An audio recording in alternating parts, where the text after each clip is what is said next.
Welcome to the Winners Find a Way show and podcast with your host, Trent M. Clark, 3-time World Series coach, CEO of Leadershipity, serial entrepreneur, having started 12 companies, coach to the 1%, and an international speaker. This show is going to be your go-to podcast for facing adversity, being inspired, and overcoming obstacles, all from the best in the world, business, sports, and leadership.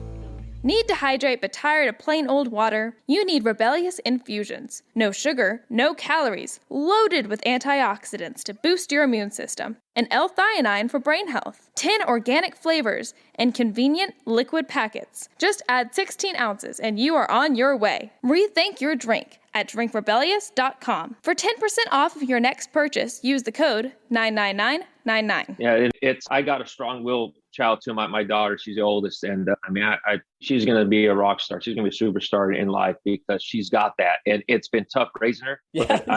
I look at myself and I go, she's going to get it. She is, because she's the type of person where she will find a way. She's like, no, she won't take no for an answer. She wants to use no, because when she puts her mind to it, she's going to go get it. Yeah. But it's successful people do that. Again, when we research, okay, what makes Steve Jobs what he is, and what he did was, you know what, I want to change the world. That's what he said. That's his model. That's Apple's model, is like change the world, and he did it. And I'm telling you, he was stubborn, very stubborn guy. But look where we're at right now without him. If it wasn't for that, we wouldn't be doing this Zoom call right now, you know? And but so this technology, we're doing this podcast right now. But anyways, the point is that, those successful people have that stubbornness in them, where like they don't take no for an answer, because they really believe in themselves, and they believe in that if they get the opportunity, they can be something. Yeah. So not relive the journey and the challenge of it all, but let's talk about, let's just revisit it for a minute. When you're down, when you're out, any one thing, like, hey, if you had to go through it again today, that you would have done differently, that you would have maybe pivoted from a value or a mindset, or, you've done a lot of work in that post all this career, and in the middle of it, like in your coaching, you've done all sorts of work on performance psychology and different things, and performances always don't go the way we want. Often our opponents have a lot to do with that, right? But our preparation, all these things, looking back on the injury, the challenge of it all, when you were down, would you be thinking something differently and going through it in maybe a different way today with what you know now? I think if I had to do it all over again, I wouldn't have worried as much. I worried a lot. What the future? What if this happens? What if I don't do it? What if I don't get healthy? What am I going to do? I'm only 23 years old. I don't have nothing. I don't have education. How am I going to live? What am I going to do for a living? Because I put all my hope in baseball. And if I can do it all over again, I wouldn't have worried as much. And I also would have, if I had to do it all over again, I would have had a plan B, which I didn't have one. Because being stubborn, being a person like, we would tell me, you got to get an education. I'm going to be a major league player. Yeah, but no, I'm going to do it. I don't care. No, I'm not taking no for an answer. I don't need education. This is what I'm going to do. I put it all in that. And now looking back, again, I probably would have worried less, because worrying takes a lot out of you. And it's like, man, you know what, things are going to work out. A lot of energy. Yeah, it sapped it out of me. And also worrying, and this through being a strength conditioning coach, is that it leads to injuries as well. Yeah. When we worry a lot, a stress leads to injuries. And I got injured a lot. So I wouldn't have stressed as much. And people say, okay, don't stress. It's tough not to. It's just like, this is what I feel. Yeah. But now what I know now, I'd have been like, you know what, I wouldn't have worried as much, and I would have had a plan B, which at that time, again, people as myself with my personality type and everything, we're stubborn. Yeah. And it's like, no, I'm set on that. But you got, and it's like, I'm set on that. And we overcome it. We do overcome it. Yeah. But man, we bang ourselves a lot. We will bump up against walls. We'll break bones. We'll be in the hospital and all that. But you know what? We made it to the finish line with scars, but we made it, Yeah. Well, I tell you, you just enjoying this journey. I so appreciate that. And just a quick look into the rearview mirror. And I got to tell you, I don't necessarily agree with you. I do agree with you on the worry. There's a huge factor of distress versus eustress, right? And worry puts us into distress. And distress, I love Twain's quote, I spent 90% of my life worrying about things that never happened. right? And I'm like, oh, right, like it's a waste of our energy. If you are looking to be elite, you do not have the time or the energy to spend over looking at things that are out of your control. Being present and being focused on what you need to do is absolutely, ultimately critical. And what he's describing was that worry takes away from that, even if it's 2 reps in your therapy, every day it's 2 reps on this exercise, 2 exercise. He's adding 2 weeks to his recovery with those 2 reps, right? Like every day he's adding 2 weeks until he gets back on the field. So is that distress that he's self-creating helping him? No way. Now on plan B, I got to tell you, Bob, you'll appreciate this, man. I look back at my college career and go, I wish I would have studied less. I should have been in the cage more. I should have been, training more. I should have been more focused, because no one cared that I was on the president's list and a top student. No one ever asked for my grades at the bank. Like when I really come back to it, I think part of a lot of folks with a plan B is a catch net, and there's no looking down and there's no looking back if you don't have a plan B, because there's no catch net. So you find a way to walk the high wire, because the other option is death, and it's too much to even consider. So I have seen a lot of folks without a plan B. And listen, I'm on the fence, Bobby. I was a plan B guy. Okay, I was. And I'm on the fence, which is the way to go. I really don't know yet. I'd love to hash that out. You might be on that panel one of these days, because we need to hash that out, man, because there are both sides of that story, and I'm not sure. The jury's out for me. Well, to me, plan B was being prepared. Yes. And I wasn't back then. Yeah. Again, it's later in life where I finally got prepared. Yeah. And that's when it kind of like, okay, but I just wasn't, I just went through it, I winged it, you know, and that's what I meant by plan B. It's like, okay, I got to get prepared. Yep. Because when the opportunity comes, I got to be prepared for that. Yep. Success comes when here's opportunity, here's preparation. All of a sudden, man, when they meet, that's when success comes. But if it goes like that, I'm like, man, I wasn't prepared. There's the opportunity. Yep. So that what I meant by plan B is more of the preparation, that you being prepared.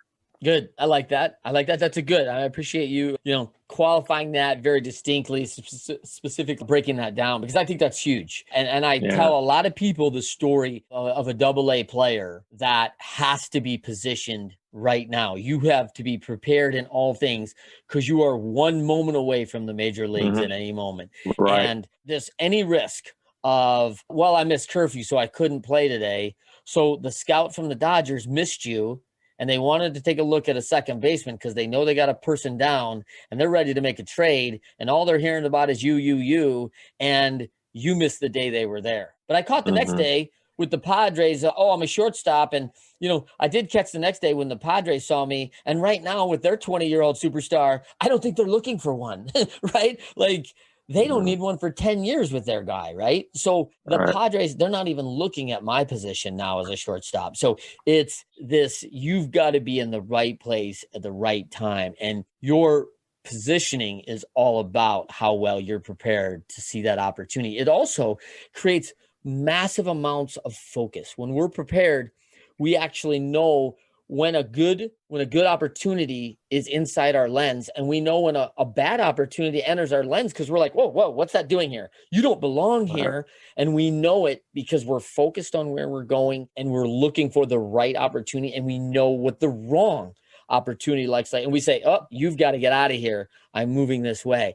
Where when people are not prepared, they're like, oh, that's an opportunity. I don't know if it's a good or a bad one. Well, let me go get distracted with that for 2 or 3 years. 2 or 3 years? Like, oh, it turned out it was the wrong one. Let me go back, get on my path again.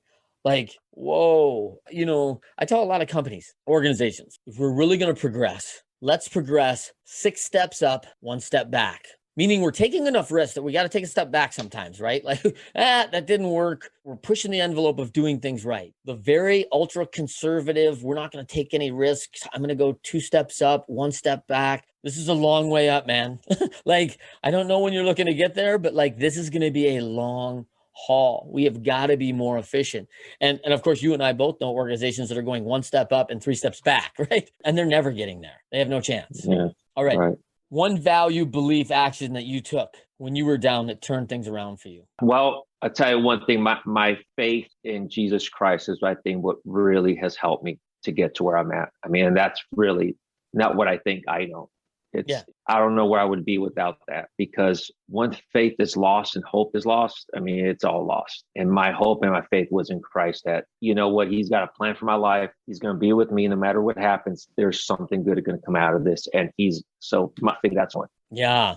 Huge. By the way, I might consider that also a pretty strong plan B, by the way. Like, if you're talking about prep, like, hey, if you know that that's always with you, no matter, whether you're going to be out of this washing cars and going back trying to, feed the kids and get your degree at that point, you were wise enough, I think, to do this while you were still in pro baseball, taking advantage of your off season, taking advantage of new online learning. You really persevered through that. But I think I'm pretty confident you would have found a way. I'm pretty confident. Yeah. I mean, I would have, again, like we talked earlier, it's like when I put my mind to something, it's like I'm pretty stubborn. Like, I want to figure this out.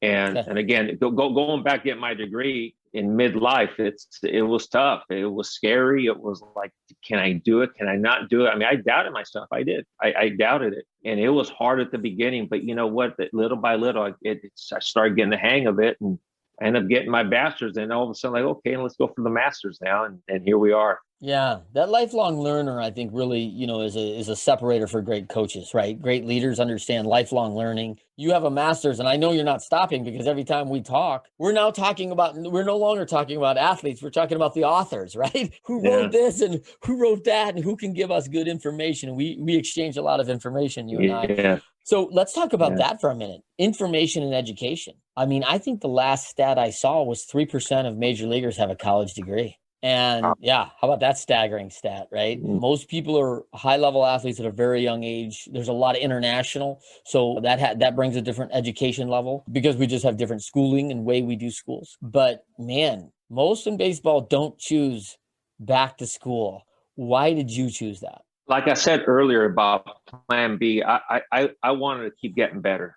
Yeah. I wanted to have options. I wanted to have more. It would open up more doors for me, is what I said. Like, you know what? I want to do this. But I'll tell you a thing that really, really hit home is when I was with the Cleveland Indians at the time, coaching. And actually, I started my bachelor's when I was with the Chicago, coaching the Chicago White Sox organization. But I started to understand that, you know what? I want to get better as a coach, as an instructor, because I knew that where the game was going. The game was going now to other levels. You're going, wait a minute, there's a lot of educated people now. And so I want to stay ahead of the curve. That's another thing. It's like, I did not want to be here. Again, I want to learn. I want to get better. So I ended up getting my master's in management, which is in leadership, which is, I think, to me, I feel like that's a quality of mine. Yeah. And so I learned a lot about people, how to handle people, how to have organizations and in groups and all that. And after that, again, I was with the Cleveland Indians, and being with them, they were a growth mindset organization. Yes. That's another area that growth mindset is huge. That's where I'm like, I want to have a growth mindset. It means I want to keep learning. I don't want to have a fixed mindset where like, oh, that's just the way I am. I was born that way. You know what? That's just what I know. No, I want to keep growing and keep learning. So with them came the opportunity to get my master's degree. And performance psychology was something I was interested in because of what I went through as a player. I was really hard on myself. I overthought things. I didn't know how to handle the mental part of it. That hurt me as a player. And I go, okay, I want to learn that. I want to be able to help the players out that I coach with the mental part, and to learn that, to help them, realize and fulfill their dreams as major leaguers. So that's where I came on board. It's like I had a growth mindset, and I was taught that by the Cleveland Indians as well. And it really was interesting. So that's where I wanted to get my education, was because I wanted to grow. I want to keep getting better. And I know where the game is going. It's like, we need to get better. We need to stay on top of the game, because the way analytics are, the way technology is, it's going, that's where the direction of the game is going. And I need to stay on top of that as well to get better and help these players out. But that's where it came from. And again, it's the growth mindset is, to me, that's what the successful people have that. Yes. In leadership, as you talk, right now you mentioned leadership. I believe in a person that's a leader is a learner. The first thing a leader is a learner. Before someone can lead, you have to learn. Yep.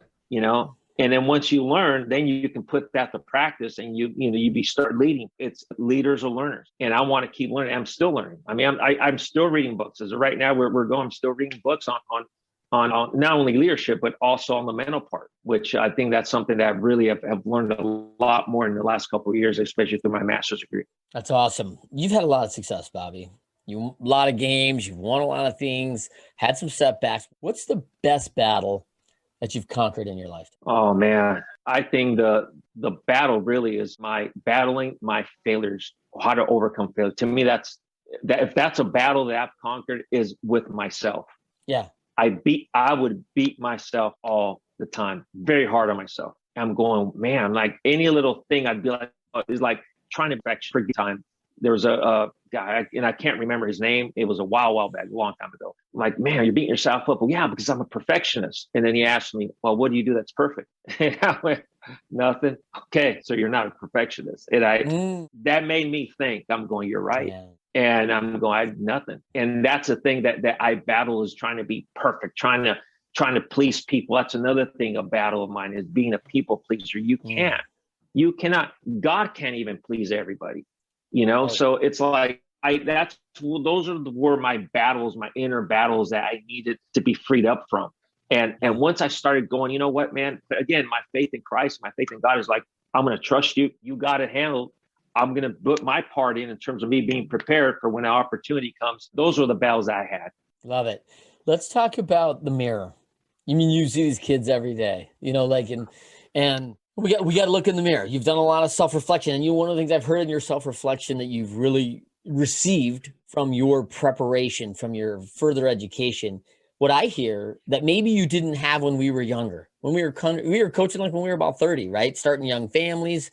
Right. We didn't have peace of mind, right? It sounds like you've got more peace of mind now because you've done the work. You've got fallback. You've got plan B. You started plan B at 40 to get the education, but like you've got that now. I feel like you're enjoying the journey and there's more peace of mind. Do you feel that? Yeah, you know what? Yeah, you're right. Now that I'm older, I've definitely have changed. I've definitely have lived. I've experienced many times. No one thinks you're 50 looking older. Like, when you say that, like, I want to talk about looking older because you look 29. I don't know what's up with that, bro. Oh man, praise God. I try to work out. I mean, I try. Sometimes I don't. I miss it. But yeah, just getting back to that, it's something that I try to look at myself and okay, all the setbacks I had. I look back right now. We talk about peace. It just it's really my again, Trent. It's my relationship with Christ. It's like He's a Prince of Peace. It's like it says, don't be anxious about anything, but in everything, through prayer, petition, bring your request to God, and the peace of God, which transcends all understanding, will guard your heart, your mind, in Christ Jesus. The peace of Him. That's what's going to guard my heart and my. So it's like, I mean, I need Him. I mean, I go to Him. It's like I can't do this on my own. And I go to Him in prayer. I go to Him, Lord, direct me today, guide me today, because I don't know what to do with this hitter today. Yeah. He's struggling, and everything I've tried is not working. Lord, give me something. You help me, because I can't. So that's the piece I have that I've given control up and trying to control everything, because when I try controlling it, it doesn't work. It doesn't work. So if you look, when you see people in the mirror, is that the thing they do? Is it hey, I'm not saying what I want. I'm going after this. It's my time. I can make it happen. They're not letting it go. They're not letting it happen. What do you see that people are struggling with that seems relatively overt, that maybe you struggled with yourself at times too, but you see it a lot? What do you think people are missing in the mirror? I think what they're missing is being vulnerable. I think a lot of times it's like we don't want people to know our weak spots. We don't want them to know that, hey, I can't do this, or I'm, like something we just got to lay it down, be vulnerable. Hey, man, you know what? I just can't do it right now, man. Can you help me? Yeah. You know what? Right now, I need help, man. It's not working, man. Just anything you can help me with. And we're prideful. Again, pride. There's good in it in terms of like pride in terms of like what, I got pride in doing a good job. Okay, yeah. But that pride of thinking we can do it all when we can't, that's not good. Because now all of a sudden, man, we're going to have help that's on our way and we're not going to want it. Yeah. Because, I can do it. I don't need it. I can do it on my own. And that's when we just like, and I was like that earlier in life. I was really, stubborn in ways. And again, it took a while. When I surrendered my life to Christ, that's when I surrendered everything that's when I felt like there was just a weight off my shoulders. I'm going, oh my gosh, why didn't I do this a long time ago? It's like, he's in control of my life now. He's like, Lord, go ahead, direct me. I'm telling you, ever since then, he's just directing my paths. A verse of mine that I go to a lot is Proverbs 3, 5, and 6. And that's what I use a lot, where it's like, trust in the Lord with all your heart and don't lean on your own understanding. Acknowledge him in all your ways, and he will lead your path straight. It's like, don't lean on your own understanding. And that's why I go, am I doing it on my own? Yeah, you think you know it all. Like, Lord, and I don't. Yeah. Matt Mieske and I, a fellow, former major leaguer, now ex-teammate of mine on Team USA. Yeah, that's right. Matt's a great dude. I didn't know that. That's awesome. Matt and I had a great conversation about being proud of or self-pride, right? Like that difference between, it's great to be proud of something, but self-pride is probably self-inhibitor, right? More than anything. So we had a great conversation between that. Let's talk about the last time. Now it's the time for the best way to win. Is there something that you want to share with the listeners that we did not touch on today? That, hey, if they're on their way to journey, they're on their way to win, what is the best advice? What's the best way for them to get to the winner's circle? What is the best way to get them forward and moving? To me, failure is the best coach. And here's what I use. And I use it with my kids and I use it with players. I don't use the word failure too much. We either win or we learn, but we don't fail. I love it. You're either going to get better or you're going to learn. Failure to me is learning. So you don't fail, you're learning. Yeah. And so we win or we learn. We don't lose. Yeah. And that's how I look at it. Yeah, that is to me how you lose. If you lose and you don't get the lesson, you're a loser. You're gonna keep losing. It's gonna keep perpetuating. I don't know how many companies I've gone into and said, hey, we've lost on the last 8 proposals. Great. What have you learned? Oh, well, we don't look at it after, we don't get it. We just, re-up the next proposal. I'm like, wait, review the tapes. Like, let's see what happened. Like, what did they, have we called them back? Do we have an exit interview? Like, why didn't you choose us? What would you have liked to have seen? What did we do right? Like, no, we don't do that. Like, what? Like, it's bonkers. I love that. All right. Awesome, Bobby. Share your social media again. You're on LinkedIn. You're on Instagram at? On as Bobby and Swing Ugly at Instagram. Swing Ugly. I love it. Good. All right. Or should we look for, a book anytime soon on performance psychology? You know what? Trent, I think we talked about this in the past, but yeah, that's something I want to do. I'm starting to journal a little bit and gather all my thoughts, but yeah, it's something that I like to do. And there's a lot to learn and there's a lot to give, especially my experiences in life and also, in education that can definitely help some people out. But I'm definitely looking forward to doing that one day. Awesome. For us, follow the show on YouTube Live and many more videos on Leadershipity channel. I am at Leadershipity on Instagram and Twitter, also at Trent M. Clark on most of the social medias. You can find me on LinkedIn at Trent M. Clark. For our website, leadershipity.com, make sure you look for our upcoming book, The Pyramid of Leadershipity. DM or email me. Let me know what you think of this show. I'd love to hear from you. If you enjoyed today's episode, please continue listening. Rate us 5 stars always and follow us. Please subscribe. We try and work hard to deliver value each and every time. Bobby Magallanes did not fail to deliver. I mean, come on, the stubbornness, the perseverance. I had some great notes here on getting better all the time, the growth versus the fixed mindset, being a perfectionist and a pleaser and realizing, hey, how that's not serving you as a leader. And then, of course, the vulnerability and the willingness to ask for help. Bobby, you said your go-to when things are down. You talked about Proverbs a little bit. And you talked about, what was your first quote there that you talked about? Yeah, it's only through consistent pressure and heat that a lump of coal becomes a diamond. Yes. For me, I always think a lot about my guests for the week. Like I have a week prep on who's my guest. And it's funny that, you hit this right out of the gate, right, on your strong-willed, because I had, James 1:3, because the testing of your faith produces perseverance. And Amen. You've been tested many times, my man. And I am just honored to be a fellow friend, to be a brother. And, just to know you, Bobby, to see you work, it's made me better as a coach, which helps me make other people better. So that is a gift you've given me. So I'm thankful. Thank you, Trent. I appreciate it, buddy. It's always a pleasure, man. Yeah. And we will see you next time. Rebellious Infusions are organic flavored water enhancers. Rebellious provides clean, focused energy in liquid packets. Just tear the corner of the packet and pour 16 ounces of water. Rebellious Infusions have no sugar, no calories, and up to 300 milligrams of antioxidants, and loads of L-theanine for brain health. Rethink your drink at drinkrebellious.com. For 10% off of your next purchase, use the code 99999. Do you want to be our next guest? Or do you have inspiring stories to share? Or do you love to inspire, support, and empower thought leaders? Feel free to send Trent a direct message on Instagram or Facebook at Leadershipity.